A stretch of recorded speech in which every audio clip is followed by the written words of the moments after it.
General बॉडीमध्ये काही वेळेस तुम्ही पाहिलं, कुठल्याही परिस्थितीमध्ये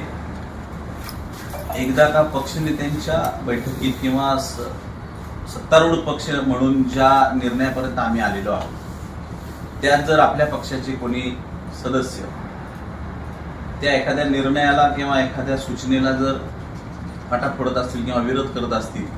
तर अशा लोकांवर थेट कारवाई करण्यासाठीची सूचना वरिष्ठांकडनं आम्हासारख्यांना करण्यात आलेली आहे. त्यामुळं भारतीय जनता पक्षाच्या बाबतीत मी एक सभागृह नेता किंवा सत्ताधारी पक्षाचा नेता म्हणून सगळ्याच बाबतीत आमच्या सगळ्या नगरसेवकांना सांगू इच्छितो की इथून पुढे 4 वर्ष निवडणुकीचा कालावधी नव्हता किंवा नगरसेवकांचा कालावधी नव्हता.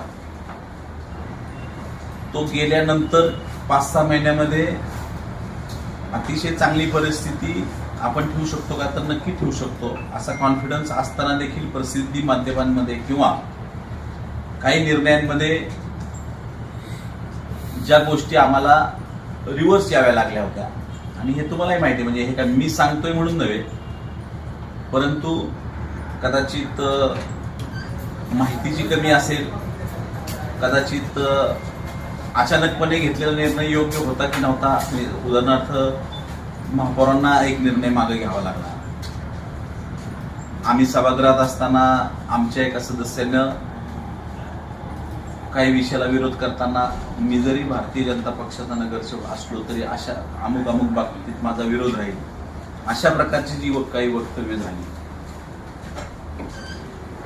तशा प्रकारची वक्तव्य किंवा तशा प्रकारचा निगेटिव्ह सूर आमच्या पक्षातून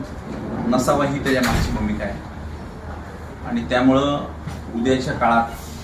उद्यापासून किंवा परवा बैठक झाल्यापासून ज्या पद्धतीनं पक्षाची वरून खालपर्यंत जी संघटनात्मक आणि संरचना आहे त्याला अनुसरून नागरिकांना अभिप्रेत असलेलं काम तुमच्या प्रत्यक्ष प्रशासकीय कारभारात सुद्धा दिसणं, यासाठी जे जे काही धोरणं राबवावी लागतील, कडकपणा ठेवावा लागेल, तो महापौर असेल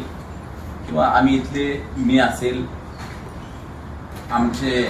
उपमहापौर, स्थायी समितीचे अध्यक्ष, आम्ही 4 शहरावरचे पदाधिकारी असू, शहराध्यक्ष असतील, यांच्याकडून तो